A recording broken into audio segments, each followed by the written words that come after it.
नमस्कार, मेरा नाम है अभिषेक चौधरी। आज की वीडियो में आपका स्वागत है। आज की वीडियो में हम बात करने वाले हैं BSc in radiology and imaging technique course के बारे में, जिसको शॉर्ट फॉर्म में बीआरआईटी भी कहते हैं। आज की वीडियो में हम जानेंगे कि बीएससी रेडियोलॉजी क्या है, कितने ईयर का कोर्स है, कौन-कौन इसे कर सकता है और इस कोर्स को करने के बाद हमारे क्या-क्या स्कोप हैं। तो बिना किसी देरी के चलिए शुरू करते हैं। तो सबसे पहले जान लेते हैं कि कौन-कौन इस कोर्स को कर सकता है। तो इस कोर्स को करने के लिए मिनिमम आपकी जो क्वालिफ़िकेशन होनी चाहिए वो क्लास 12th पास होनी चाहिए। क्लास 12th में आपके सब्जेक्ट में फिज़िक्स, केमिस्ट्री, बायोलॉजी होना कंपल्सरी है। याद रहे, मैथ के बच्चे इसमें इस कोर्स को नहीं कर सकते और ना ही आर्ट और कॉमर्स के बच्चे कर सकते हैं।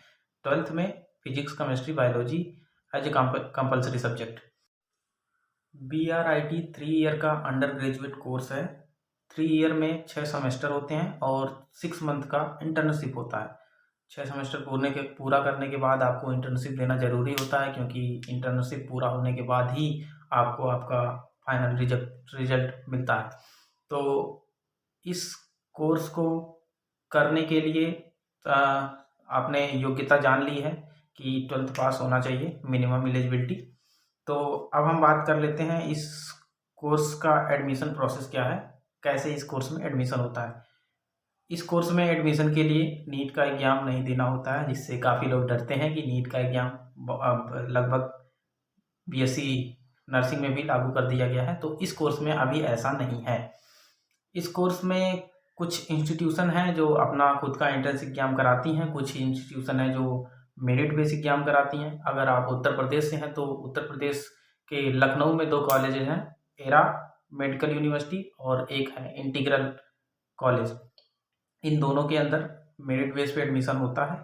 और एक कॉलेज कानपुर में है, सीएसजेएमयू, जिसका पूर्व नाम कानपुर यूनिवर्सिटी था, जिसे अब बदलकर छत्रपति साहू जी महाराज यूनिवर्सिटी कर दिया गया है।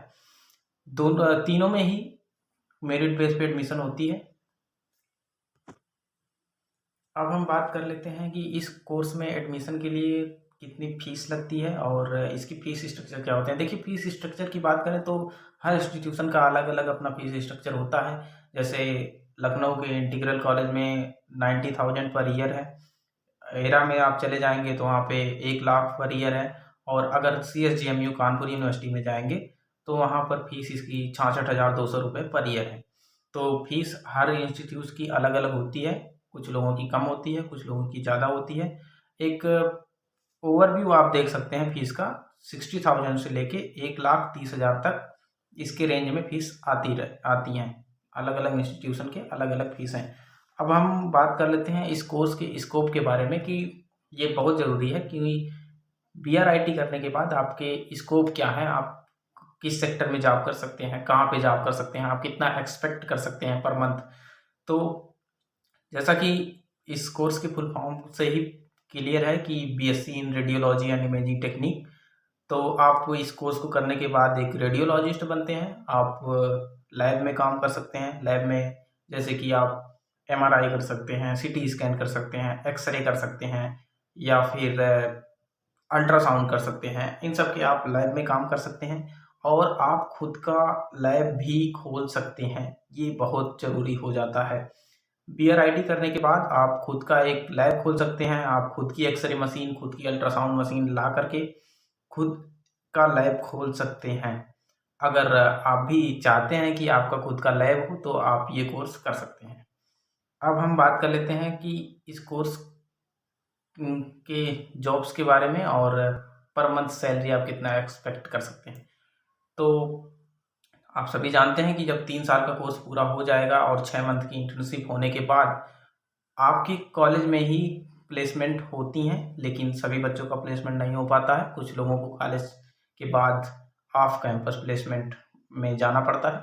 तो ऑन कैंपस प्लेसमेंट की बात करते हैं। ऑन कैंपस प्लेसमेंट में जैसे अपोलो हो गया और बाकी जो मेडिकल सेक्टर्स की बड़ी-बड़ी जाइंट कंपनियां हैं, वो कॉलेज में विजिट करती हैं, वहाँ पर इंटरव्यू लेती हैं और सीधा ऑन कैंपस प्लेसमेंट कर लेती हैं। जिन लोगों का प्लेसमेंट नहीं हो पाता है वो बाद में भी अप्लाई कर सकते हैं प्लेसमेंट के लिए या अलग प्राइवेट किसी भी कंपनी में जा सकते हैं। आप गवर्नमेंट जॉब भी कर सकते हैं, समय समय पर गवर्नमेंट जॉब्स की वैकेंसी आती रहती है, आप उसको भी फुलफ़िल करके अपना क्राइटेरिया भर करके और उसके लिए एग्ज़ाम होता है, एग्ज़ाम फाइनल करने के बाद आप गवर्नमेंट जॉब में भी नौकरी कर सकते हैं। बीआरआईटी करने के बाद अगर आपका चॉइस टीचिंग करने के लिए है तो आप उसके लिए भी आगे जा सकते हैं। बीआरआईटी करने के बाद एमएससी कर लेंगे आप। एमएससी के लिए कैटेगरी स्पेशलाइज हो जाती है। बीआरआईटी के फाइनल ईयर में पहुँचते-पहुँचते तो आपके मालूम हो जाएगी कि मुझे एमएससी किस कैटेगरी में करना है। जैसे एमबीबीएस करने के बाद एमडी जो लोग करते हैं उनको मालूम हो जाता है कि मुझे रेडियोलॉजी में करना है, कार्डियोलॉजी में करना है, एम्ब्रियोलॉजी में करना है, जिसमें भी करना होता है। बहुत सारे फील्ड हैं, उसमें कर सकते हैं। इसी प्रकार बीआरआईटी करने के बाद आप केवल एमआरआई डिपार्टमेंट में जाना चाहते हैं, उसमें स्पेशलाइज़ डिग्री हासिल करना चाहते हैं तो एमएससी भी कर सकते हैं, जिसके बाद आप पढ़ा भी सकेंगे आगे जा कर के। तो आज की वीडियो में बस इतना ही।